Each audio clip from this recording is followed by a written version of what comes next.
We in Britain feel a special affinity for this Holocaust Memorial event, as in 1939, Britain and our Commonwealth colleagues stood alone against the might of Hitler and the Nazi regime. It's my privilege to be opening this council event to mark the Holocaust Memorial Day. Today marks an important milestone in our history. It is 75 years since Auschwitz was liberated by the Allied forces. We are reminded each year about the horrors of the genocides that have occurred during and since the end of the Second World War, and the important lessons that society has to learn. We will hear from people representing the accounts and experiences of those who survived the Holocaust and those who were persecuted in genocide since then.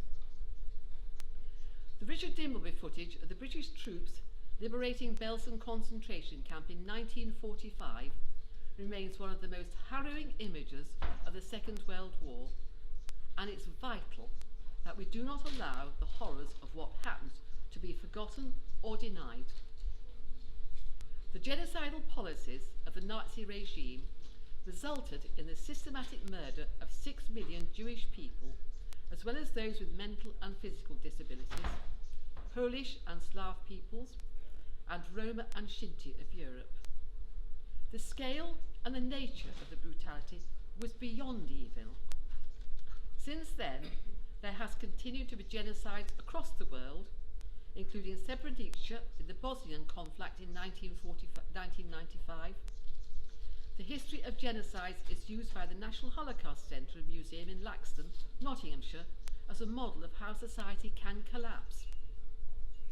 They work hard to promote the values of equal opportunity and strong citizenship among young people.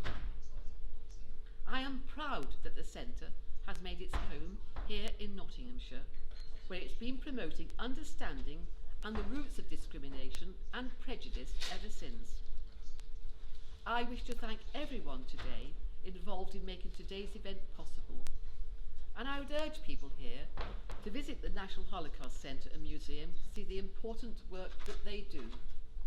It's my pleasure to have been invited to open this event. Thank you. Hey everyone, I'm Lauren from Nottingham Liberal Synagogue. I have to apologise, or maybe forgive, maybe it's your blessing that I won't be singing this today. Rabbi Tanya has a beautiful voice. I am not musically trained, so it can be very unpredictable what happens with me, so I will say it nicely. I'm going to be reading the Mourner's Kaddish, which is the traditional prayer in Judaism that's said at funerals and at yard sites, which is the anniversary of a loved one's death.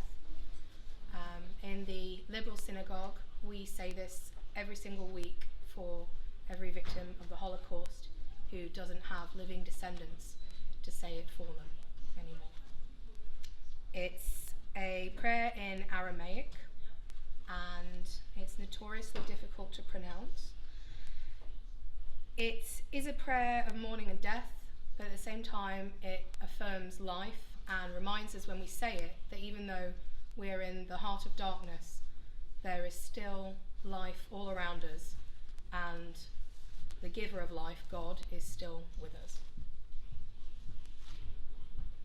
Yid Gadal Yid Kaddish Shemei Rabbah Balma Devra Chirutei V'yamlich Malchutei V'chayechon Uvimechon Uvchayei Dichol Beit Yisrael V'agala Uvzbin Kariv V'imru Amen. Yehei Shemei Rabbah Mevarach Le'alam Almai Almaya Yid Barach V'yishtabach V'yid Pa'ar V'yid Romam V'yid Naseh V'yid Hadal V'yid Halal V'yid Halal Shemei de Kerusha Baruchu Le'ela Min Chol Bachata V'shirata Tush Bachata V'nechemata Da'amiran Ba'alma V'imru Amen. Yehei Shlamah Rabbah Min Shamaya V'chayim Aleinu V'akol Yisrael V'imru Amen. Oseh Shalom Bimromav Hu Yaseh Shalom Aleinu V'akol Yisrael Ve'al Kol Yashvei Tevet Vimanu. Amen. Thank you.